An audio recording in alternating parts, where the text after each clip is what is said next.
계속해서 본문에 두 번 반복되는 예수님을 보지 않고도 믿는다를 중심으로 보지 않고 믿는 믿음, 이런 제목으로 네 번째 말씀을 전하겠습니다. 예수님이 제자 도마에게 보지 않고 믿는 믿음이 크다 하십니다. 도마가 예수님의 부활을 못 믿어서 그래요. 봐야 믿겠다, 만져봐야 믿겠다. 그래서 그렇습니다. 예수님이 부활하시고 제자들이 모여있는 곳에 나타나십니다. 그때 도마는 없었습니다. 먼저 예수님을 만난 제자들이 도마에게 예수님 부활하셨다 전합니다. 도마는 못 믿습니다. 그런데 그 전에 제자들도 사실 못 믿었어요. 예수님이 십자가 지시기 전에 한 번도 아니고 세 번이나 인자가 예루살렘에 가면 고난을 받고 사흘 뒤에 다시 살아난다, 3 days로 날짜까지 정확히 알려주셨음에도 제자들은 못 믿습니다. 근거는 예수님의 부활을 믿었다면 3일째 되는 날 무덤 앞에 가 있어야죠. 한 명도 가 있지 않습니다. 물론 마리아라는 여자와 다른 여자들이 무덤 앞에 갑니다. 그러나 그들은 예수님의 부활을 믿고 간 게 아니라 시신에 향유를 바르러 간 거예요. 그리고 부활의 예수님을 만납니다. 여자들이 예수님의 제자들에게 그 소식 전하고자 달려갑니다. 다름질할세. 그럼 제자들이 믿었느냐? 안 믿습니다. 마가복음 16장 그들은 곧 제자들은 예수께서 살아나셨다는 것과 마리아에게 보이셨다는 것을 듣고도 믿지 아니하니라. 같은 내용을 다루는 누가복음으로 하면 사도들은 그들의 말이 허탄한 듯이 들려 믿지 아니하나. 엠마오로 가던 두 제자가 부활의 예수님을 만납니다. 그리고 다시 예루살렘에 가서 제자들에게 내가 부활의 예수님을 만났다 전합니다. 제자들 안 믿습니다. 두 사람이 가서 남은 제자들에게 알리었으되 역시 믿지 아니하니라. 심지어 부활의 예수님을 직접 만나도 못 믿는 제자 있었다 말합니다. 마태복음 28장 11 제자가 갈릴리에 가서 예수께서 지시하신 산에 이르러 예수를 배웁고 경배하나 아직도 의심하는 사람들이 있더라. 그만큼 죽은 사람이 살아난다는 것은 사람의 경험이나 이성으로 믿기 어려운 일이라는 거예요. 예수님과 3년을 동고동락한 제자들도 못 믿었습니다. 그런데 나는 어떻게 믿느냐입니다. 하나님이 믿음을 주셔서입니다. 믿어지게 하셔서인 거예요. 그건 내가 믿는 게 아닙니다. 하나님이 믿음을 주셔서 믿어지는 겁니다. 그게 우리가 받은 큰 은혜입니다. 기도도 마찬가지입니다. 내가 의지를 가지고 기도해야지 하는 기도가 있는 반면에 기도가 되는 차원이 있어요. 하나님이 시키시는 기도를 우리가 하는 기도가 되는 차원이 있죠. 믿음도 그와 같습니다. 내가 믿어야지. 예수님의 부활 안 믿어지지만 믿어야지. 그래서 믿는 차원이 있는 반면에 믿어지는 차원이 있다라는 겁니다. 하나님이 그 은혜를 우리에게 주시는 겁니다. 어제 저희 미국 신학교 유학 이야기를 했습니다. 미국에 미국 장로교회 신학교가 10개 있습니다. 그 중에 PhD 박사과정이 있는 신학교는 2개뿐입니다. 뉴저지에 있는 프린스턴, 버지니아에 있는 유니온 신학교입니다. 과거에 미국 장로교회가 북장로교회, 남장로교회로 나뉘었을 때 북장로교회를 대표하는 신학교가 프린스턴이고 남장로교회를 대표하는 신학교가 유니온입니다. 두 학교만 PhD 과정이 있어서 두 학교가 학문적 자존심이 큽니다. 그런 신학교의 PhD 과정 한인 유학생이 홍해도화를 못 믿는다를 어제 말씀을 드렸습니다. 그래서 한심하다 안타깝다 했는데요. 저는 어릴 때부터 감사했던 것이 교회 다니면서 성경의 모든 말씀이 다 믿어졌습니다. 안 믿어지는데 믿어보자가 아니라 믿어졌어요. 하나님이 천지를 창조하셨다 믿어졌습니다. 바다를 가르셨다 믿어졌습니다. 예수님의 십자가와 부활 다 믿어졌어요. 우리가 믿은 게 아니라 하나님의 믿음을 주셔서 믿게 된 겁니다.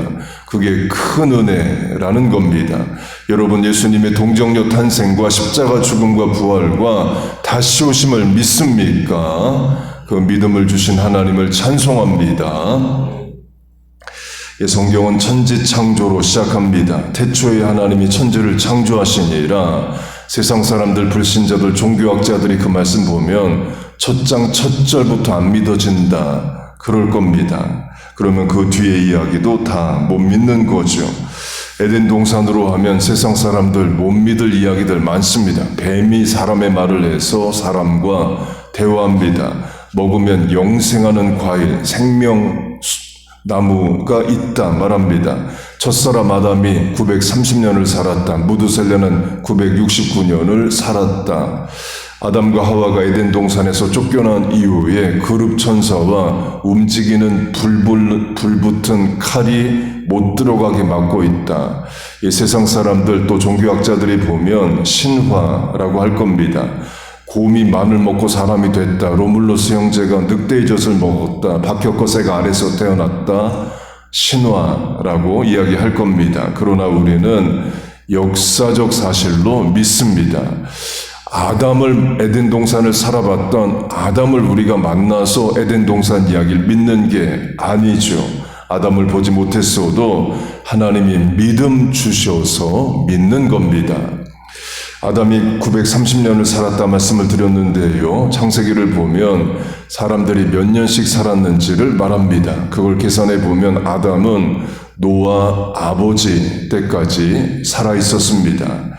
그래서 이론적으로 노아 아버지도 아담 만나보겠다 그러면 만날 수 있습니다. 강조점은 아담이 930년을 살면서 하나님이 계시다. 에덴 동산이 있었다. 내가 그 현장의 증인이고 또 죄인이다.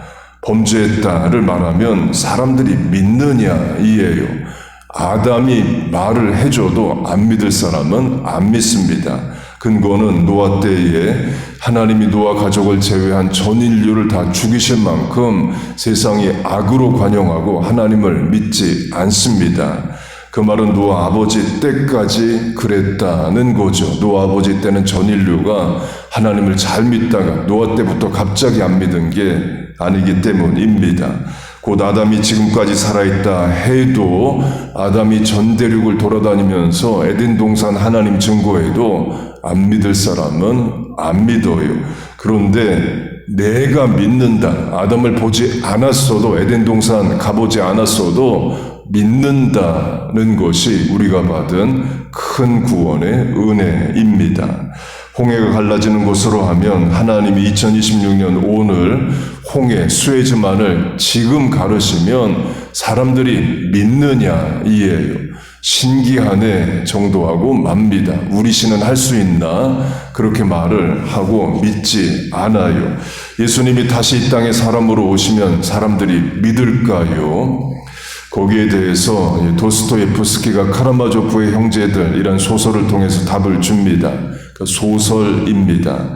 예수님이 러시아에 다시 사람의 몸을 입고 오십니다. 그러자 러시아 정교의 신부들, 우리식으로 하면 목사들이 예수님을 찾아가서 천국으로 돌아가시라고 말을 합니다. 이미 우리가 러시아 정교에 잘 돌보고 있으니까 예수님 필요 없다고 돌아가라고 말을 해요. 그렇게 아담이 노아의 아버지 때까지 살아있음에도 불구하고 하나님의 창조와 에덴 동산과 타락을 산 증인으로 증거할 사람이 있음에도 불구하고 세상 사람들은 하나님을 믿지 않습니다.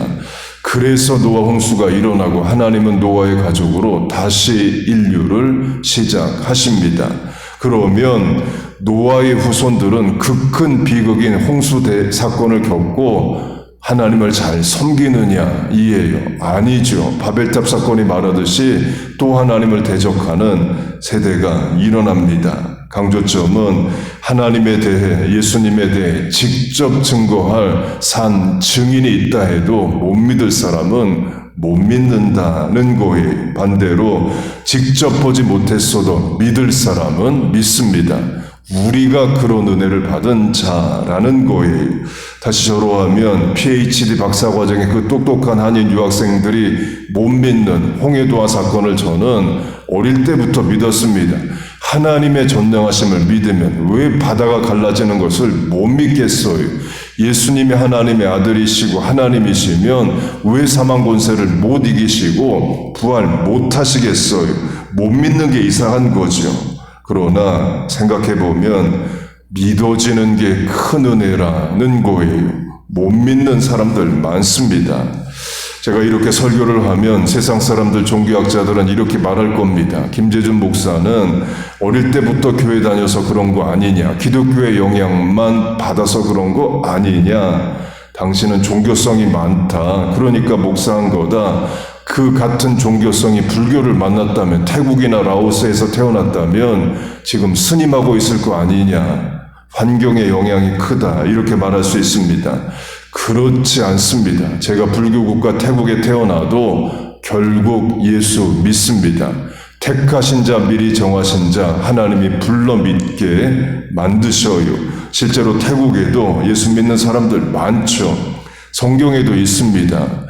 예수님을 대적했던 헤롯 왕 가문이 있습니다. 예수님 어릴 때 죽이려 했고 공생애 때는 빌라도와 마우물 앞에서 예수님을 죽이는 데 앞장섭니다. 그런 예수님을 대적하는 집안에서도 예수 믿는 자가 나와요. 사도행전을 보면 최초의 이방인 교회 안디옥 교회의 5명의 지도자를 말하는데 헤롯의 젖동생 마나엔을 말합니다. 헤롯 왕과 유모든 엄마든 같은 젖을 먹고 자란 마나엔이 예수를 믿고 교회의 지도자까지 돼요. 곧 믿을 사람은 결국에 믿게 됩니다. 근거는 화요일과 수요일에 강조한 대로 하나님이 택하시고 미리 정하신 자를 때되어 부르시기 때문에 그래요. 가족으로 적용하면 우리 집안에도 다 한 명씩 탕자들이 있죠. 예수 안 믿는 자녀들 있을 수 있습니다. 탕자 비유의 복음이 뭐냐? 탕자는 돌아온다 이예요. 믿는 자의 자녀 돌아옵니다. 부모의 기도 응답됩니다. 여러분 믿습니까? 그런데 그렇게 택하신 자가 예수 믿게 되는 때는 다 다릅니다. 로마서로 하면 미리 정하신 자를 부르시는데 부르시는 때는 다 달라요. 그래서 우리가 인내하고 중보하고 계속 전하는 겁니다. 그리고 사람은 하나님의 예정을 모릅니다. 누구를 미리 정하셨는지 우리는 몰라요. 그래서 우리는 우리가 할 일만 하면 됩니다. 그게 전도입니다. 가족에게도 전도 대상자들에게도 구원의 믿음을 주시기를 축복합니다. 보지 않고도 믿는 믿음을 주신 하나님을 찬송합니다. 할렐루야. 아멘. 기도하겠습니다. 하나님 아버지, 우리에게 믿음을 주심을 감사합니다. 예수 믿고 하나님 아버지라 부르고 장차 다시 오실 예수님의 거룩한 신부 되게 하심을 감사합니다. 새벽에 깨어 기도하는 성도 되게 하심을 감사합니다. 하나님, 이제 그 믿음을 가족에게도 전도 대상자들에게도 주시옵소서. 하나님, 증거하는 삶 잘 살아드리게 하여 주옵소서. 하나님, 새벽에 나와 기도하는 실천이 복된 줄로 믿습니다. 이 아침에 간구에 하나님 응답하여 주옵소서. 예수님의 이름으로 기도하옵나이다. 아멘.